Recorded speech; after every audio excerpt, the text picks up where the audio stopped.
What is up? What is up, gamers? Thank y'all for being here today. We have an awesome episode. After the first week of the new Call of Duty League, we are breaking it down for you, talking about what we liked, what we didn't like, what they can improve on, and the league moving forward. It is going to be a fun time. I hope y'all enjoy. And we got an updated Call of Duty 2 right at the end if you want to stick around for that. Let's go.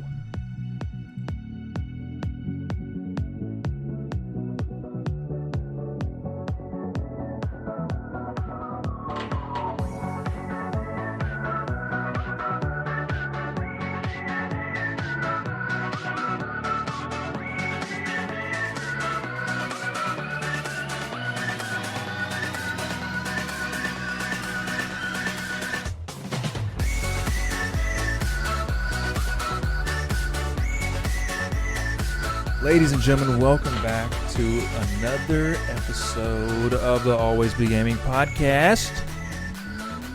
It is my pleasure to welcome y'all on January 28th, 2020, after the first weekend of the Call of Duty League. Here at the Always Be Gaming podcast, we'll be breaking down esports, streaming, news, gaming news, everything that's been going on in the gaming world, anything that we find interesting. And I am joined, as always, by the one and only Matt Survivor IV. What is going on, my friend? You can't tell, but I'm dabbing right now so hard in my office. Sick, dude. That's usually, I wake up and the first thing I do is hit a couple dabs and then just start my day. And then, dabbing's back. Did it ever leave? No, dude. No, don't call it a comeback. Just dab out, bro. ABD, I like always be dabbing. Dab. I don't shake hands. I dab hands. When people approach me to say hello, I throw my fists across my chest in an X, and I say Wakanda forever. Wakanda forever. Yeah. So that'll confuse them. That's a good way to not get a handshake. Yeah, I mean, it's flu season, y'all. So, just Wakanda forever out, dab out, don't touch people. That's true. I was thinking I might just go sit in my back porch, maybe cut up a lime, open up a nice cerveza, and wait for the corona flu to come to me. Oh, man. Don't wait too long because it's on its way. All these Chinese, dude, they just can't stay out of the media. First of all, they're like everybody in Hong Kong is like, I want out. And then now they're like, we're all dying. Send help. Yeah, I saw a very funny video. It was like anytime a Chinese person coughs in America right now, and it was like a guy, he just entered his house, locked the door, looked around, put his hand up to his mouth and coughed. And then it was like that FBI video of them knocking down everything, like, FBI, open up, where you at? Yeah, I mean, I don't know. You never know. But I'll tell you what did not have any kind of flu or any kind of sickness was Call of Duty opening weekend in Minneapolis, Minnesota, where the temperature was a astounding 33 degrees the whole time, and inside it was hot, hot, hot. Fire, baby. It was fire. A lot of slinging of egos, a lot of man, it was fun. It was a sight to see. There's a lot to break down on this. Yeah. There's a lot of stuff that went on. Hopefully we can hit it all. Hopefully we'll hit mostly the important things. Maybe we'll touch on a few non-important things from the weekend. Some stuff that we saw was some of our favorite moments. Some of the cool things we saw. People we think are going to be MVPs of the league throughout the season. I think it's going to be fun.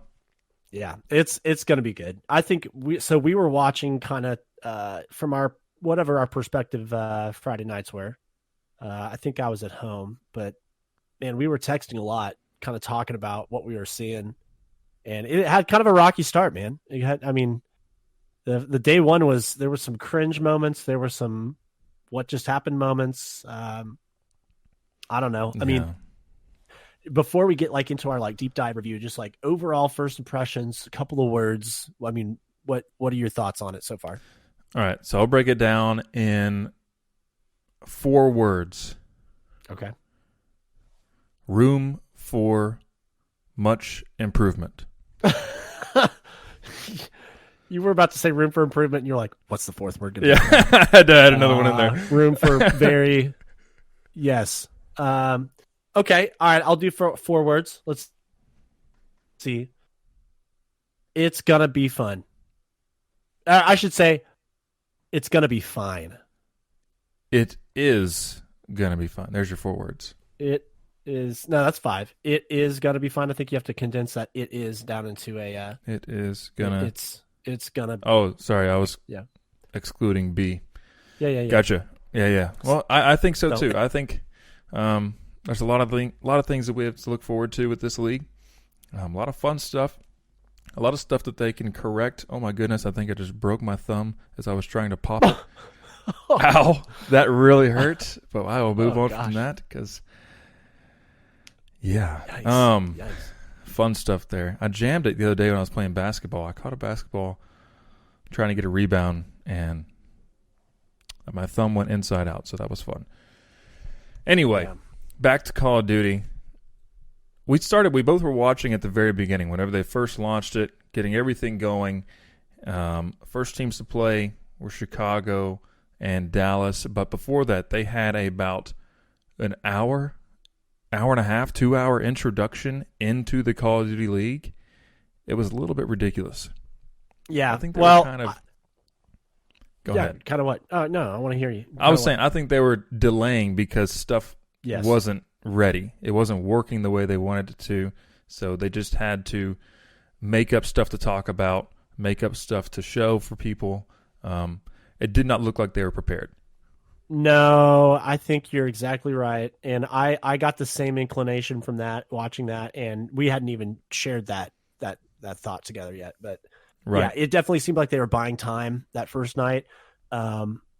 I think by day 3, so on Sunday, they had kind of smoothed out some of the rough edges. But yeah, night 1, they don't have like an official Call of Duty League like play set yet or rule set in the game. Like they're on stage, so like every player before every match has to go in and like create what loadouts, create their class and everything. Yeah. And then there's like certain things that you can't use that are banned, so you got to like watch out for that. And that came up this weekend, and that makes sense. That was already set. Yeah, that was already set, and that's before. fine. Yeah, but they don't. It shouldn't be like up to the players to have to do all of this on the fly before every match. Like they need to have some sort of like preset loadouts. They need to have the rule set in there so that way they don't have to waste all this time. Part of that these professional people, it would take them a minute, 2 minutes max to create the class they know they're going to be running. True.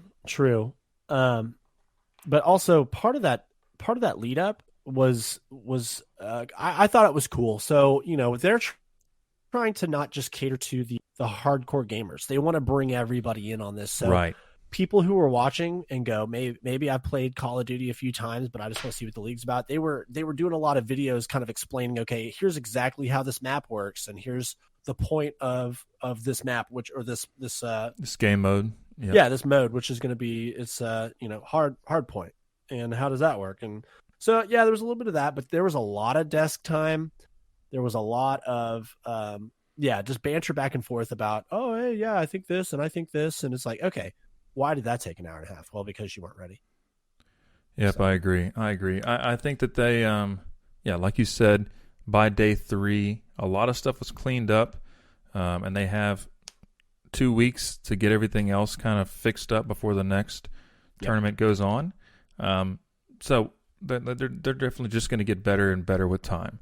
Which, when I was sitting there watching, obviously we found out 2 days before. Well, everyone else found out 2 days before. I found out 10 minutes before that it was not going to be streamed on Twitch no longer.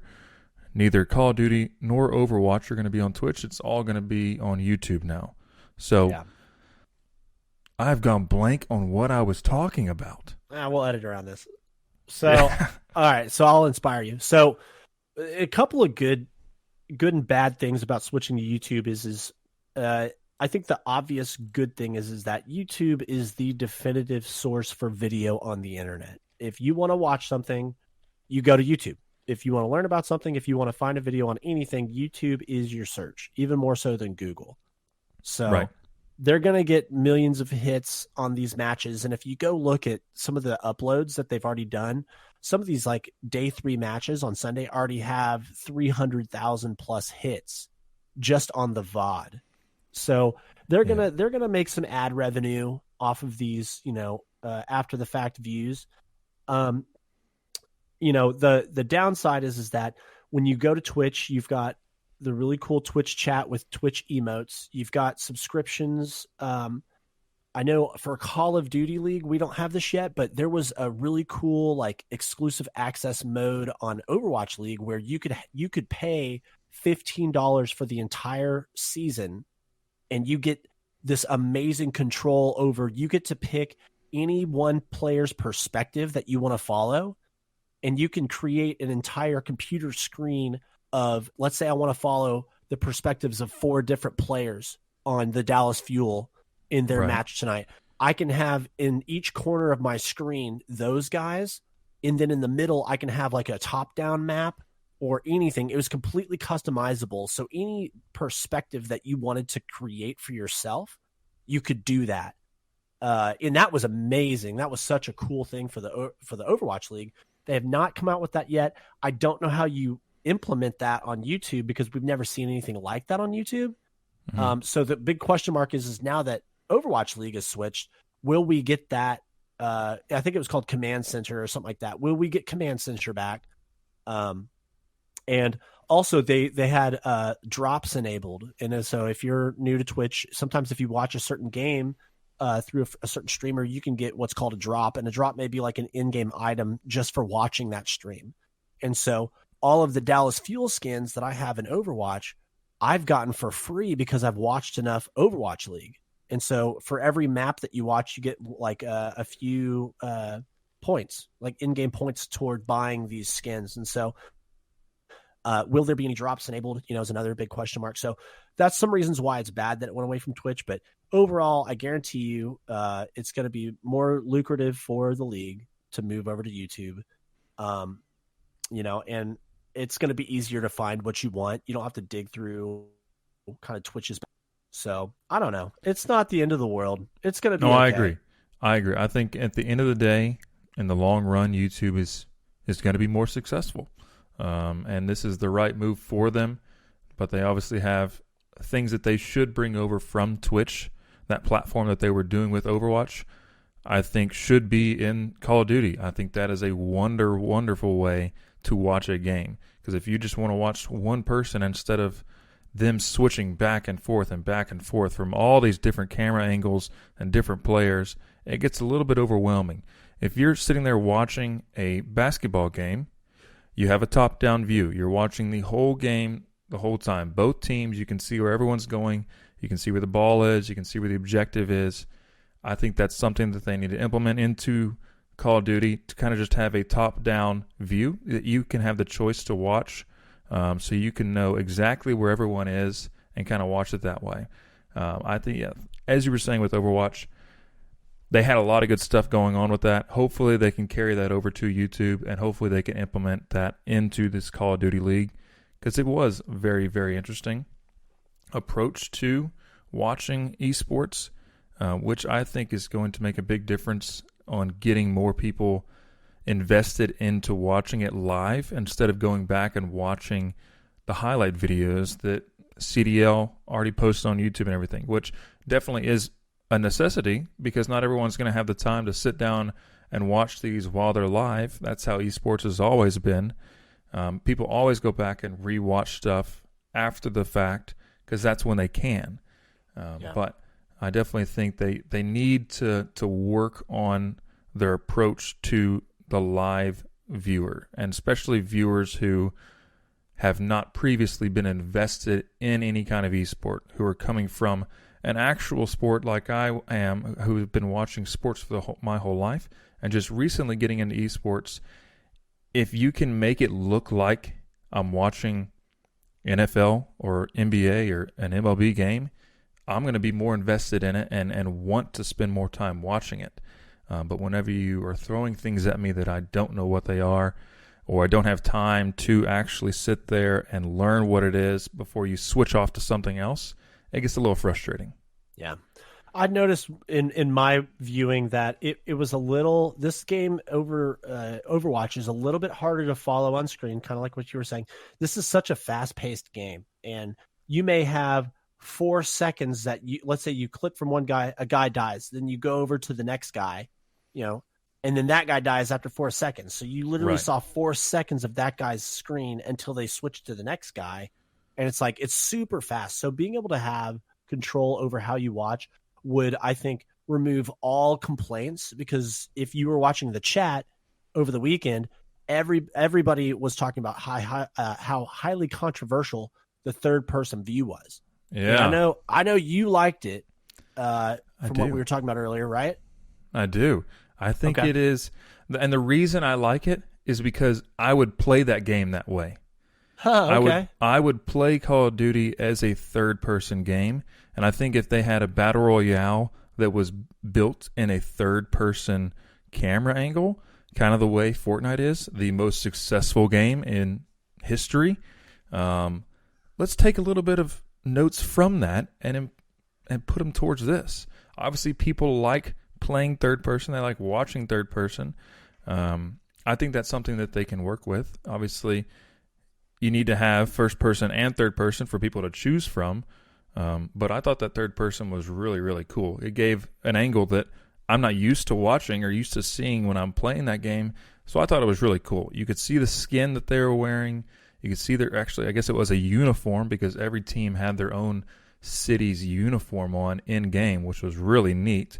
Yeah, that's cool. So I like that, because that's, again, kind of like you're watching a sport. You can actually see that player taking the objective or taking what they need to be doing as a whole specimen instead of just what they're actually seeing. Sure. I think I didn't really like the third person. I think it aesthetically looks good, but there were moments where they were following like the kind of the crowd on the action, or what they thought was the action. And I remember one specifically, we were in a third person view, and I saw the kill feed, like Scump or Simp got like a 4-piece, and we didn't even see that because they were on the third person view. So I think put the control of how you want to view in the hands of the consumer. Yes. Where I can pick how I want to watch. We get to remove this entire conversation. And, absolutely. And then it's enjoyable for everyone. So anyway, maybe in the future, maybe they'll do that. So I agree. I think that people would have gotten a better taste in their mouth for the third person as well if they would have kind of stuck with it for longer periods of time to kind of see how it actually, like maybe someone from whenever they first spawn for like 10 minutes of the game, so they can see what's actually going on in that view, and you can actually get a good feel for how it looks and how it works. But they didn't do that. They were skipping around very fast, so everyone wanted what they already know, which is first person. Yeah. Yeah. So talking also about preferred viewing. Now, I think, again, in an attempt, this was kind of a weekend for trial and error, as we saw. And I think they will continue to master this craft for CDL. But there were a couple things that, also controversial to the viewers. You have this hardcore fan base that all they want to see is COD. They don't want to see some of the stuff that they included this weekend. Like, there were some celebrities that showed up to the event. Gary V was one of them. That one guy from the Drumline movie was another one.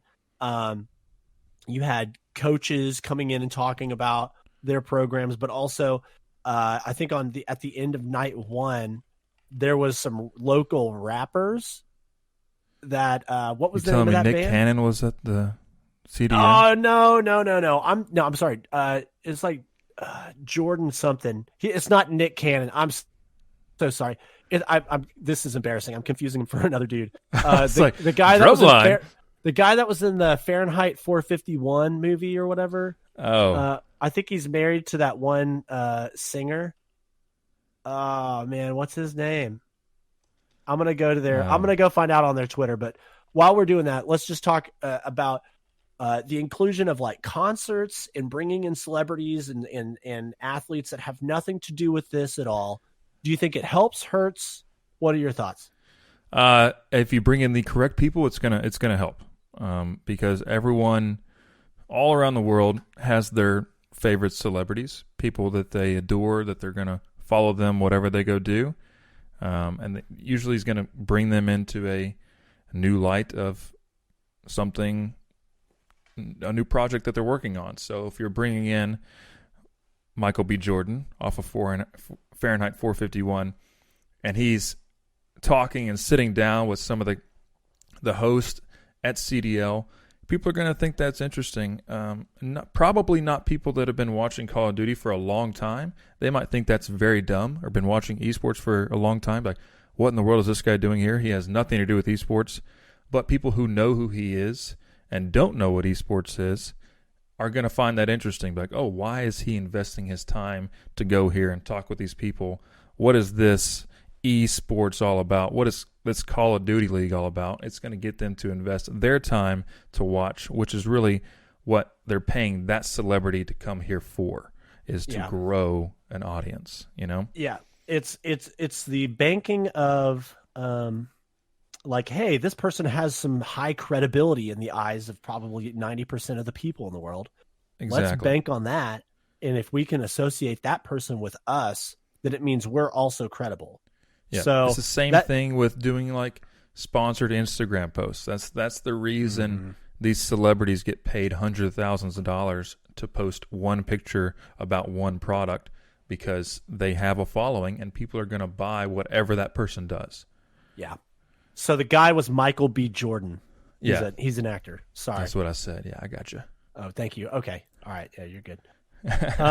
So I did not see him, so I don't know when he was there. I missed that. You know what? But here's the thing. So they posted it that he was going to be there for a hype battle, whatever that is, because I didn't see it. Oh yeah. And then there was supposed to be a grudge match between Hex, the guy who owns Chicago Huntsman, and Gary V, the multimillionaire investor who is the owner of the Minnesota Rocker, who has no business playing this game because he probably doesn't even play video games. But again, it was two big personalities to kind of do something light. But I think because on Saturday it was literally like a 12-hour stream, it was way too long. It just took all day. Yep, it did. I think that they scrubbed all of these things that they had planned. So yeah, those people were still there, but they didn't do. Talking about Hector, I saw a very funny video on Twitter that was only up on Twitter for maybe 5 minutes. I happened to refresh and it was up there, but it was an interview with a guy from ESPN, and I'm going to totally mess up his name, so I just won't even say it, but sorry, dude, for not knowing your name. I'll try to find it.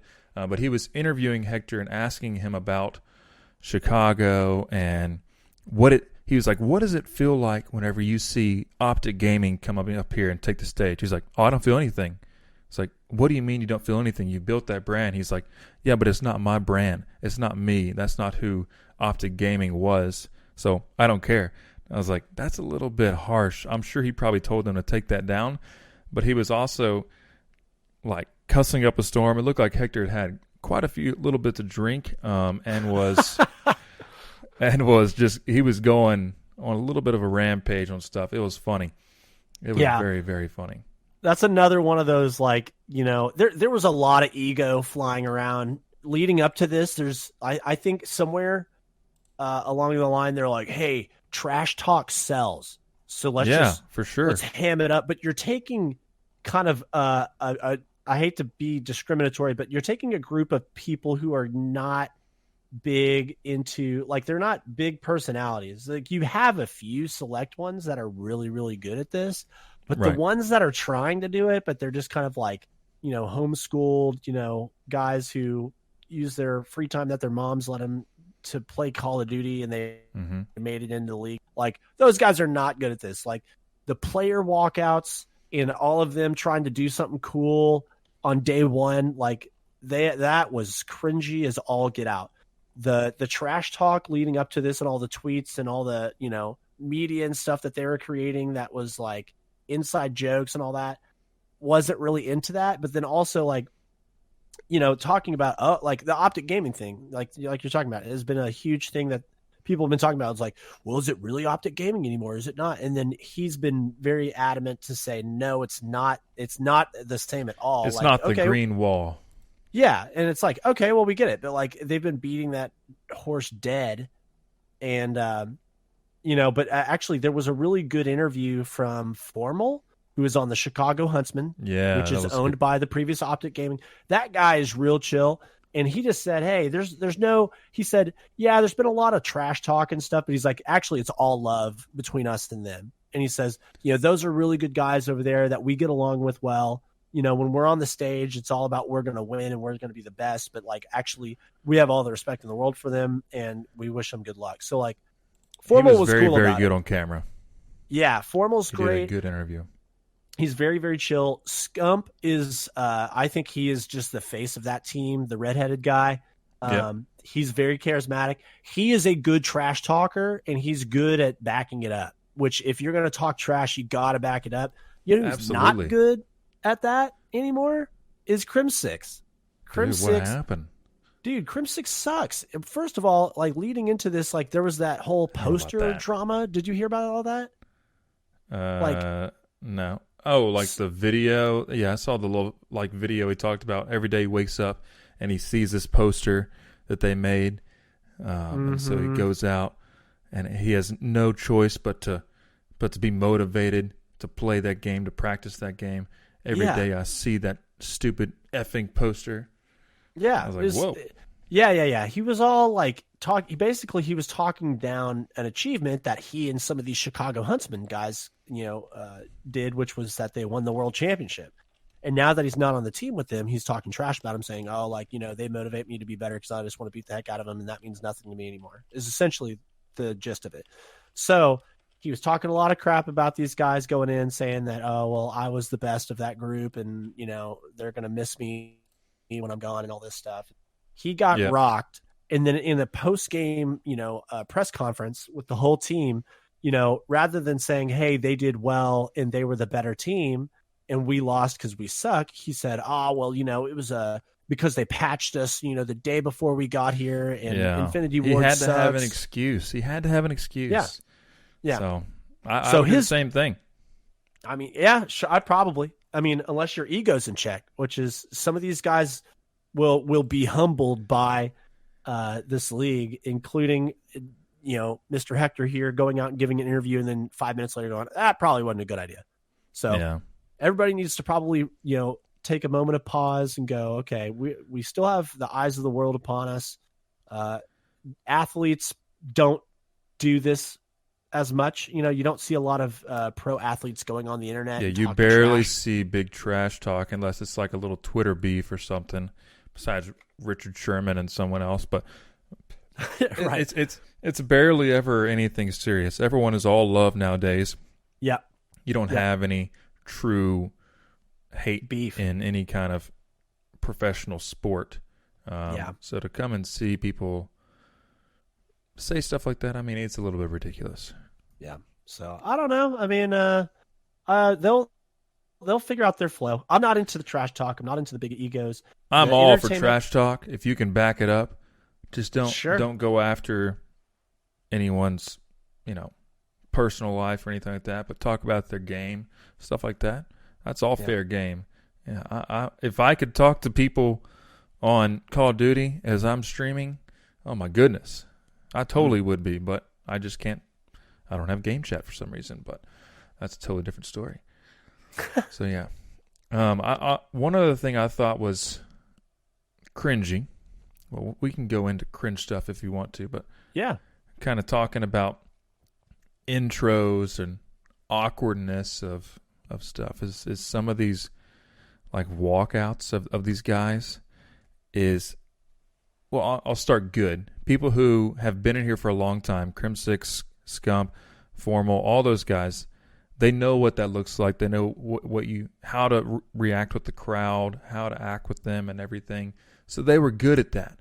But these guys that it was like their first big LAN tournament or stuff like that, they were trying to put on a little bit of show, put on your hood, walk out, don't give a high five to anybody. I'm all serious right now. I'm focused. You can't tell me what to do right now.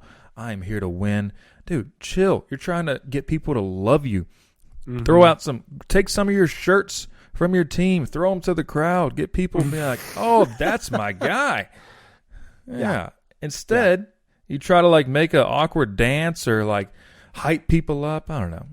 It's just interesting to see, excuse my terminology, gaming nerds trying to be the life of the party, you know? Yeah. Yeah. There was a guy on the Empire named Illy. He's younger, mind you. So you got to forgive him. I saw but that. he walked out with the hood up on night one, and he got roasted by the internet. Yeah, dude, looking like Assassin's Creed walking out there. Yeah, he looked like the Palpatine. Yeah, he did look like Palpatine. And dude, I mean, that was so cringe.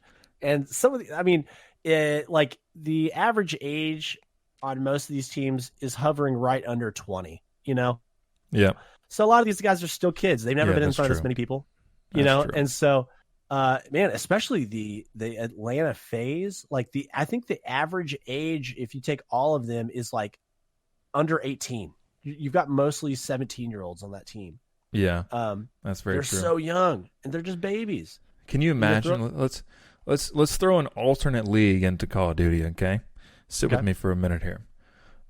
This is gonna be a 26 and over league, 25 and over league, to where you're not as great at the games anymore, but you're a lot better in person, and trash talk is available. I think that would be very entertaining. It's kind of like the senior tour of professional gaming.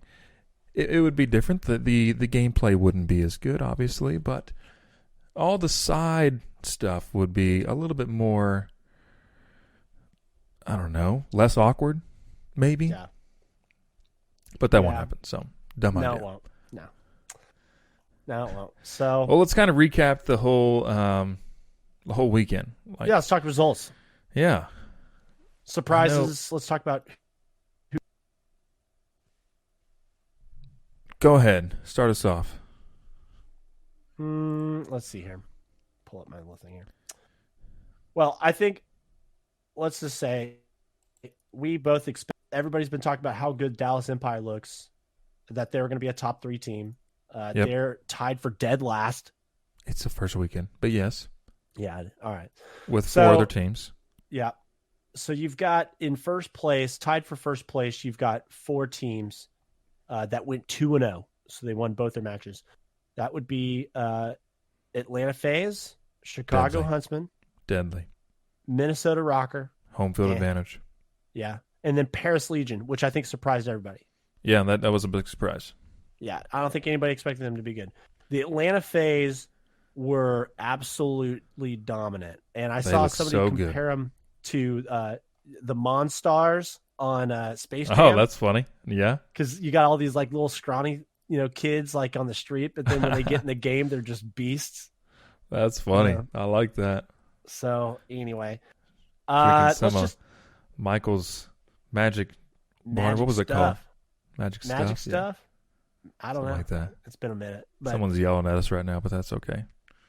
Yeah, that's fine. So if you had to take a pick between who you think is going to go deeper this year, Atlanta FaZe or Chicago Huntsman, just off the cuff, who do you think looks better between the two of those? Oh, man. Probably Chicago, just because they have more experience on the team. But new blood can always be surprising. So, yeah. But yeah, I would take Chicago on that one.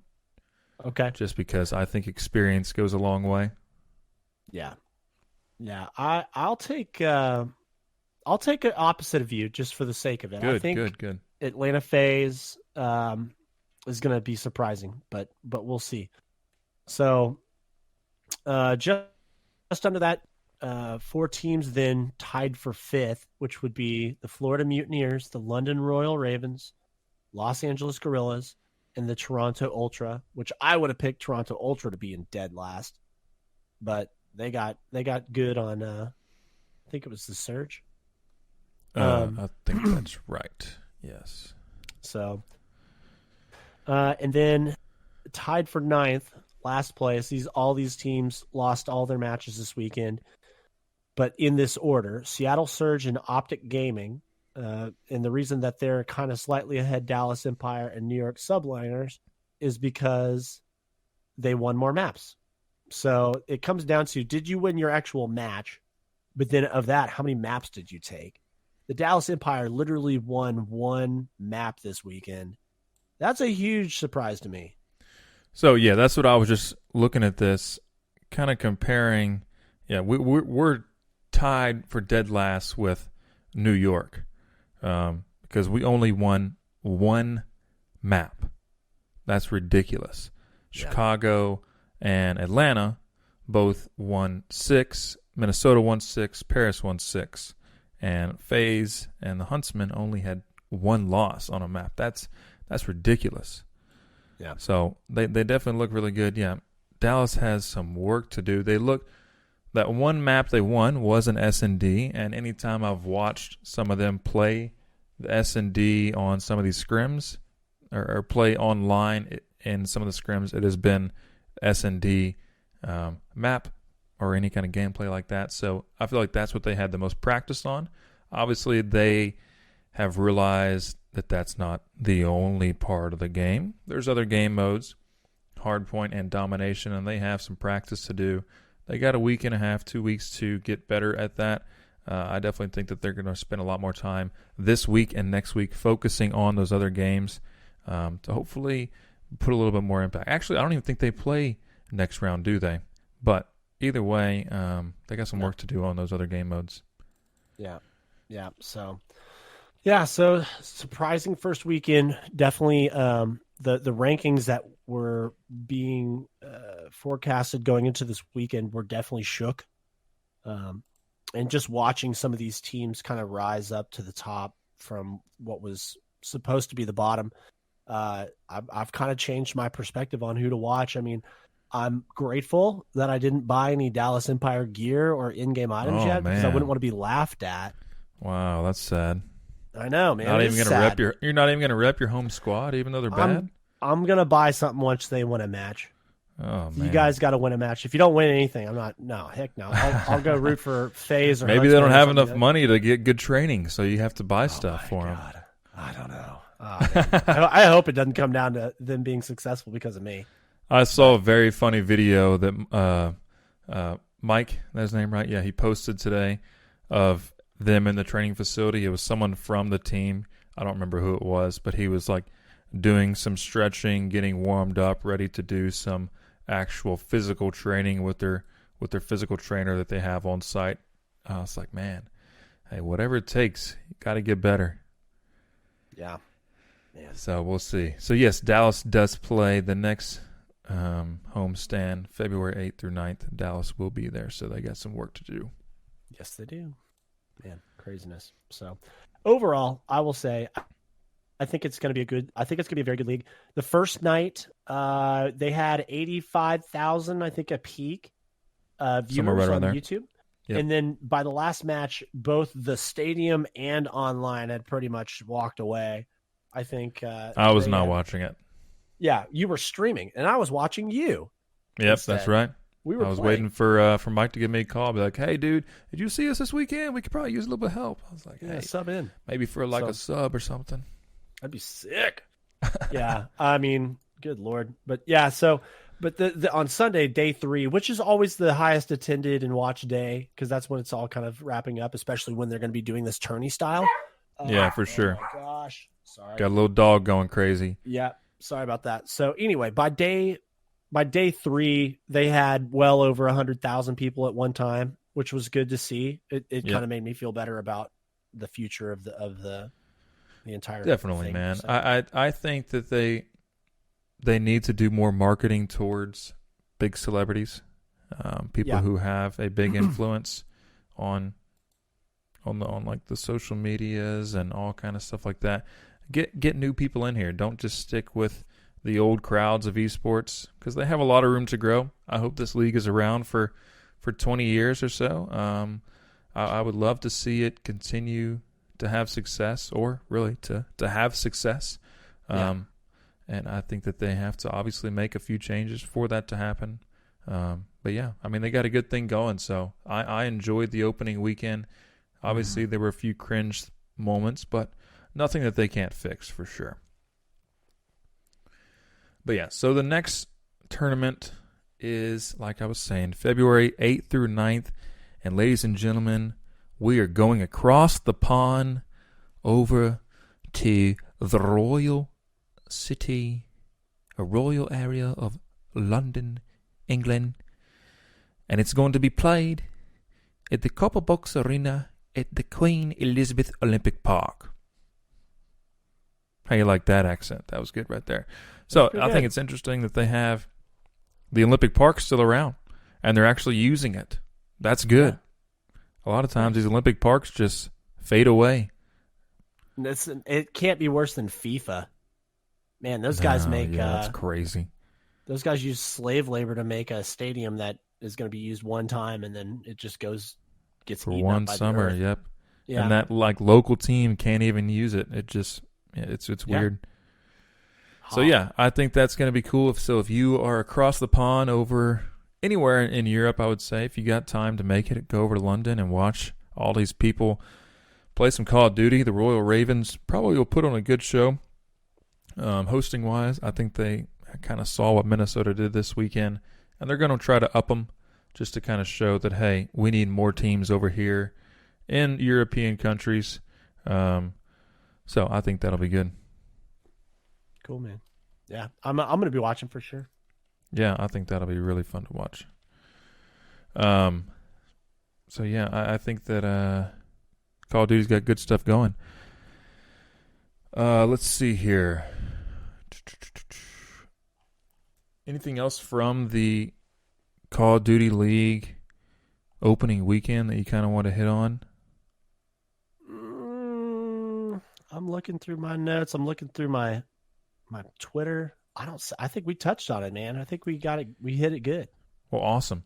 I think kind of wrapping up today, Call of Duty just announced a update that might make some changes in the next tournament we see with some of the professionals, or it might just make some changes in how you and I play the game and everyone else listening playing Call of Duty. I just want to kind of run through this update real quick since this is pretty much a Call of Duty episode. Let me find this. Where'd it go? So yeah. So a few things that changed. Some to the gun. To a few guns, the MP5 and M4. Two guns that the pros were using this weekend. The only two guns, besides a few snipers every now and then, and some S&D. But any other kind of game mode where it was a respawn game mode, it was MP5s and M4s only. There was nothing else. But MP5 got reduced headshot multiplier and a small reduction to the 10mm range, which is a secondary ammo you can pick to use on that gun.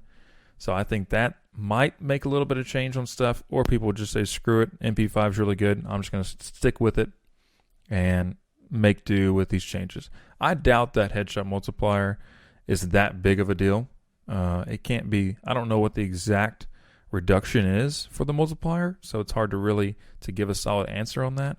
But obviously it'll make an impact either way. M4 also got a small damage decrease to reduce headshot effectiveness, and it also got a range decrease as well. So that'll kind of help with long fights. You might have a little bit more time to get around that corner, slide across, and not get picked off by the M4. And also the M13 got a range increase, a little bit of a small reduction to horizontal recoil, small damage increase to boost some headshot effectiveness. So I know I've heard a lot of complaints in the last couple of weeks about the M13 not being that great. So hopefully these changes are good and will let people enjoy that gun a little bit more. I know I will probably pick it up and use it just to kind of see how these changes work. The crossbow, if you have not used that, super fun. Make sure you get all your marksman rifle kills with that reflex scope on there, so you can get this crossbow unlocked. You don't have to pay anything to get it. Nice and free content, but they are able to shoot down support helos. It was 3 thermite bolts, but now it's been adjusted to 5 to take down a VTOL and 6 to take down a helo and chopper gunner. I think that's pretty cool that you can use just your primary weapon to take down something pretty quickly. I do think they should increase the reload speed of that slightly. It is a little bit slow. But other than that, I think the crossbow is pretty fun to use. They also added a new game mode called Deathmatch Domination. No idea what that is, but I will be checking that out tonight, see what that's all about. Also, you can do custom gunfights now, so you can invite 6 people in, I imagine, and y'all can do wagers or whatever you want to do for custom gunfights. That'll be a lot of fun there. And there's no more shoot to ship. They got rid of the shoot house on that playlist. It is now back to shipment 24/7, so be sure to knock out all of your gun achievements to get that gold weapon. Yeah. And also in Gunfight, Winter Docks is removed because that map sucked. Very hard to see anybody. That's good. And also they just added Capture the Flag to a permanent playlist on the quick play filter, so you can select Capture the Flag anytime you want to. That's not going to be leaving. I think that would be a fun game to add to the professional scene. Capture the Flag. Take it back to Halo. And you throw in some Capture the Flag. Ooh, that would be a good time to watch. Yeah, I agree, because some of these, like, you watch and then in the last, 30 seconds, they're like, all right, well, mathematically they can't catch up, so let's just talk about whatever because nothing's going to change. I think that CTF would kind of keep you guessing.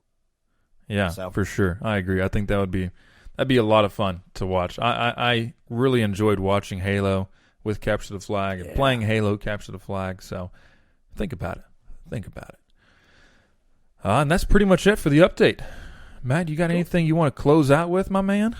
No, come watch us, guys. We're going to be streaming on Twitch this week. We're going to be playing some mainly Call of Duty right now. Maybe a little bit of what's that game? RuneScape? Oh, I probably won't stream that. Okay, I guess that was a joke. It's too boring. Yeah, it's just kind of a game that I'll play whenever there's not much else going on. Yeah, but we've been giving it hell on online with these Call of Duty evenings. So yeah, come watch us, guys. It's been fun. It's been fun. Call of Duty has been fun. The streams have been a lot of fun. You can find Survivor IV on Twitch. You can find me at He Is Corbin on Twitch. Follow the podcast on Twitter at always the letter B Game and Pod, and on Instagram always be Game and Pod. And we are on Spotify, Apple, and I'm going to upload this sound with a background to YouTube so we can start getting that audience back. And we will hopefully have video next week to have this so y'all can see our pretty faces along with our beautiful voices, and it'll make such a big difference in the long run of everything. Besides that, everyone, I hope y'all have a wonderful week, and do not forget to always be gaming. We'll see y'all later.